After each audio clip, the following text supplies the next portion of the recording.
ታላቁ የህዳሴ ግድብ ሀገር በልዩነቱ በታሸብርቃ በአንድነት ህሳቤ ጠንካራ ግርማ ሞገስን ለብሳ እንድትታይ ያደረገ የህብረ ብሔራዊነት አንድነት መገለጫ ነው ሲሉ የደሴ ከተማ ነዋሪዎች የግድቡን መጠናቀቅ ምክንያት በማድረግ ደስታቸውን በሰልፍ ገልጸዋል። የህዳሴ ግድብ መጠናቀቅ ብዙ ዘርፎች አሉት ደስታችንን ለመግለጽ እንደኔ ስራ ያጡ ወጣት ልጆቻችን ስራ ይዛሉ ብለን እናስባለን። እንደግል የአባይ መገደብ ብዙ ኢኮኖሚያዊ ለውጥ ያመጣል ብለን እናስባለን። የአባይ መገደብ ብዙ ዘርፎች አሉት። ለኛ የፈጠረብን ደስታ ከምንም በላይ መግለጽ በሚያቅተው ደረጃ ነው የአባይ መገደብ። እኛ አይደለም ኢትዮጵያውያን አፍሪካውያን በሙሉ ሲገልጹት ምናየው በሚገርም ሁኔታ ይሄ ዳግም አድዋ ነው ይያሉ በደስታ እየገለጹ ነው ያሉት እና የዚህ ደስታ ተካፋይ መሆን እጅግ በጣም የሚያስደስት እጅግ ደግሞ በጣም ታሪካዊ ቀን ነው ብዬ ነው ማስበው።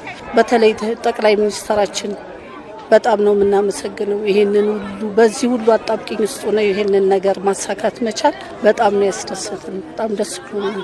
የህዳሴ ግድብ ሁሉም የህብረተሰብ ክፍል ባለው አቅም ሁሉ የተሳተፈበት በመሆኑ የአመለካከት አንድነትን የፈጠረ የመቻል ታሪክን ዳግም ያሳየ ለቀጣይ የልማት እንቅስቃሴዎችም ፈር የቀደደ ነውም ሲሉ ተናግረዋል። አባይ ፖለቲካ አይደለም። አባይ ያንድ ወገን ተኝነት የሚታይበት አይደለም። አባይ የደሃም የሀብታምም እኩል ላብ ያረፈበት ስለሆነ አባይ ለኛ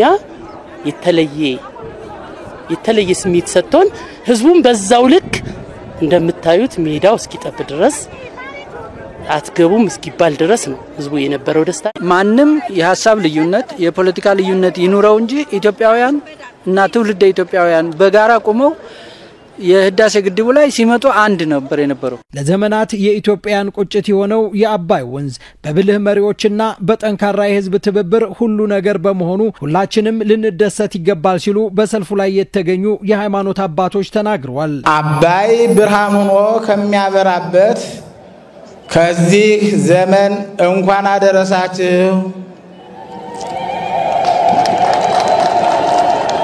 አባይ ለአፍ የሚጥም ለሰውነት የሚመጥን ፍራፍሬ ሆኖ ጥቅም ከሚሰጥበት ጊዜ እንኳን አደረሳችሁ።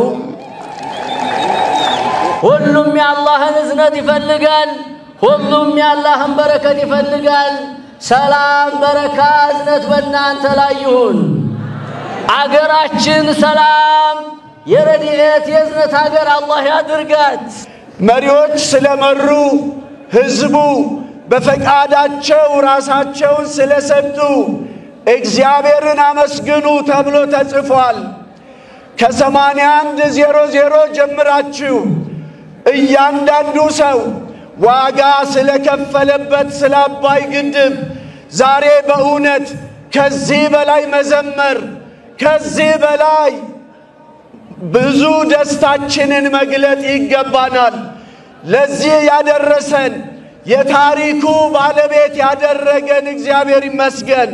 ነገም ቢሆን በጠቅላይ ሚኒስትር ዶክተር አብይ አህመድ ይፋ የተደረጉ ታላላቅ ሀገራዊ ፕሮጀክቶች ተጀምረው እንዲጠናቀቁ ከመንግስት ጎን እንደሚቆሙም ነው በሰልፉ ያስተጋቡት። ከድህነት መውጣት እነዚህ የተጀመሩ ፕሮጀክቶች እንዲያልቁ ጥረት ማድረግ ምሁራን እጅግ አድርጎ መጣር መታገል እንደገና ምሁራዊ አቅጣጫ መስጠት ያስፈልጋቸዋል እላለሁ።